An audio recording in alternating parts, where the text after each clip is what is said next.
অসমৰ যুৱক যুৱতীসকলক 2 লাখ চৰকাৰী চাকৰি দিয়া হ'ব, 10 লাখ আত্মসংস্থাপনৰ সুবিধা দিয়া হ'ব আৰু কেইবা লাখ যুৱককো উদ্যোগীকৰণৰ জৰিয়তে কৰ্মসংস্থাপন দিয়া হ'ব। অসমৰ আই মাতৃসকলৰ বাবে আমি আৰম্ভ কৰা অৰুণোদয় যোজনাক 3000 প্ৰতি মাহে 3000 টকালৈকে পৰ্যায়ক্ৰমে লৈ যাবলৈ চেষ্টা কৰা হ'ব।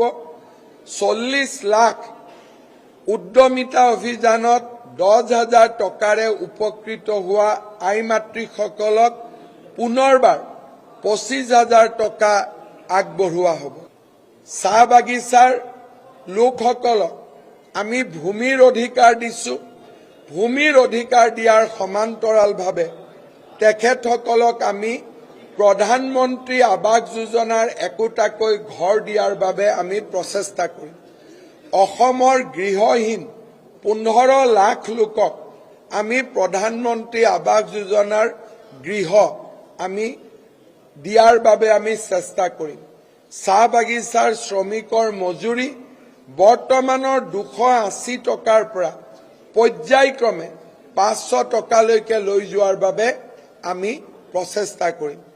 ৰাজ্যত এখন জিলা, এখন মেডিকেল কলেজ, এখন বিশ্ববিদ্যালয়, এখন engineering college, 1 district, 1 medical college, 1 university, 1 engineering college, এই নীতিক আমি প্ৰৱৰ্তন কৰি তাক আগুৱাই লৈ যোৱাৰ বাবে আমি প্ৰচেষ্টা কৰিম।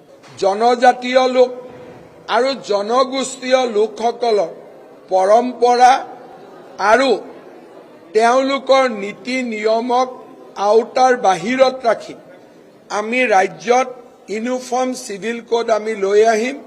কিন্তু ষষ্ঠ অনুসূচী জনজাতীয় লোক আৰু জনগোষ্ঠীয়সমূহৰ ধৰ্মীয় আৰু সামাজিক পৰম্পৰাক আমি অকণো ক্ষতি নকৰাকৈ অসমত ইউনিফৰ্ম চিভিল কোড অনা হ'ব।